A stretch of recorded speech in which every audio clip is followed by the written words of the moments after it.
about what you observed as your dad had this opportunity. He was offered the position by then the nominee, or the soon-to-be nominee of the party president, then now President Trump, then the candidate.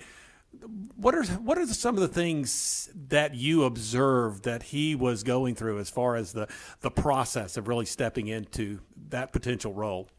Yeah, well, I talk about this a lot in the book, actually, just about how I was actually home at the time. So I was able to see my parents that summer just really pray about that decision, and just, they had a lot of peace about it, about whether or not they were chosen. So when they were picked as the running mate of now President Donald Trump, we were all together, and it was just a really special thing. I was able to go on the campaign trail with them. So I was able to kind of see them and encourage them and support them in a really hands-on way, which was very fun for us. Well, something that you just said about the fact that your family prayed about this decision. As you've seen your father approach these various steps in his career, how important has the role of prayer been to him? I think it's been essential for him. His faith is very important to him. So I think that's definitely something he always does. Whenever he's facing a decision, he prays about it, and definitely, I think it definitely helps him a lot.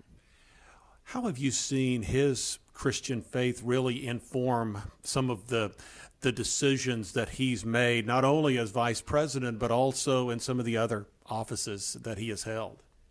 I don't know. I think that, everyone's faith is very personal to them. So I can't really speak to his faith in particular, but I definitely do see it. It influences his daily life, and definitely how he treats people and how he encourages the people around him.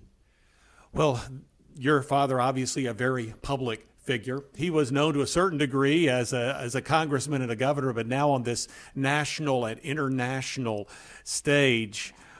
What did you want to tell people in this book that perhaps people don't know about your father? Obviously, so many aspects of his life have been covered by the media. What sort of look did you want to bring?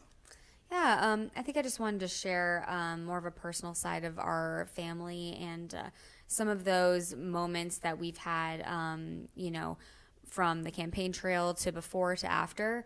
I think that, this is obviously an inside look at our family and kind of the life of a political child, but it's also just a look at an American family, and just how we rely on each other and really support one another in what we do. Well, talk about that American family. Tell us about, people know you, your mom and dad. Tell me about the Pence family. Yeah, I have an older brother who serves in the military, and he's married to my sister-in-law, Sarah, and then my younger sister, Audrey, is attending Yale Law School.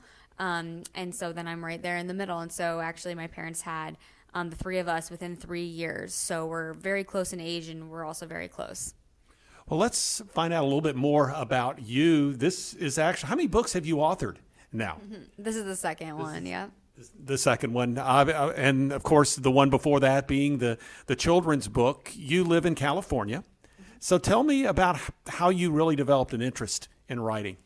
Yeah, I've always been interested in writing. I've always wanted to be a writer since I was a little kid. And my dad always tells a story of, when I would tell my stuffed animals stories when I was really young, and I would tell my sister stories at night when she was falling asleep. And he writes about that a little bit in the foreword that he did for Where You Go.